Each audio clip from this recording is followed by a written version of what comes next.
Ini Encik Zul. Encik Zul bekerja sebagai salah seorang pramugara di syarikat Pencai Airlines Berhad selama 5 tahun. Kehidupan Encik Zul sebagai seorang pramugara menjadikan beliau sentiasa hidup dalam keadaan mewah. Encik Zul telah melakukan beberapa pinjaman peribadi, pinjaman kad kredit dan pinjaman kereta yang dibayar secara ansuran agar beliau sentiasa mengikut gaya terkini. Sehinggalah.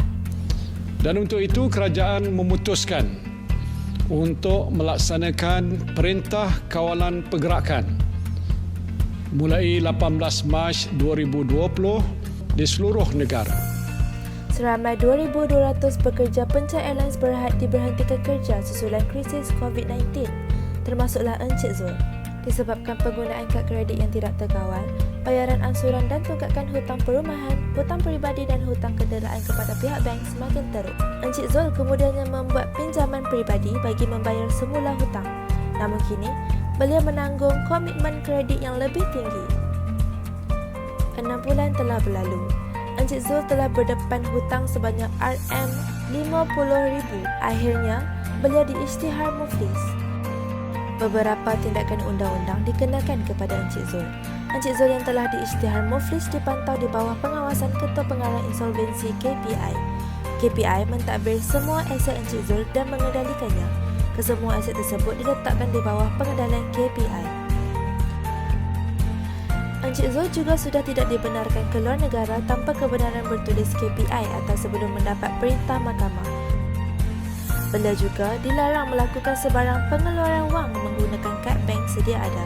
Penggunaan kad kredit beliau juga terhad kepada RM1000 sahaja.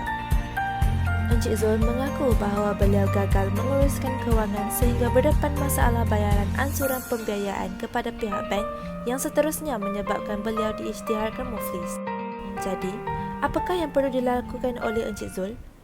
Langkah pertama adalah Encik Zul mendapatkan pertolongan dari Agensi Kaunseling dan Pengurusan Kredit AKPK bagi mengendalikan hutang dan melangsaikan pinjaman. AKPK yang ditubuhkan oleh Bank Negara Malaysia menawarkan perkhidmatan kaunseling kewangan dan nasihat, pengurusan hutang dan juga program pendidikan ilmu kewangan. Encik Zul juga mengikuti program pengurusan kredit PPK bagi menyelesaikan hutang menerusi pelan pembayaran balik yang sesuai dengan keperluan peminjam secara khusus.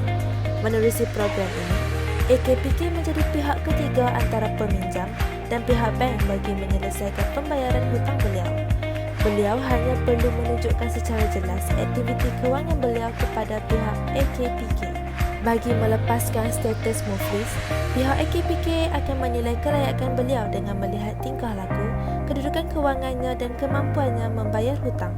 Pelepasan hanya sah selepas beliau menerima sijil pelepasan pegawai pemegang harta dari Jabatan Insolvensi dalam tempoh 5 tahun selepas tarikh beliau diisytiharkan muflis. Muflis bukan pengakhiran.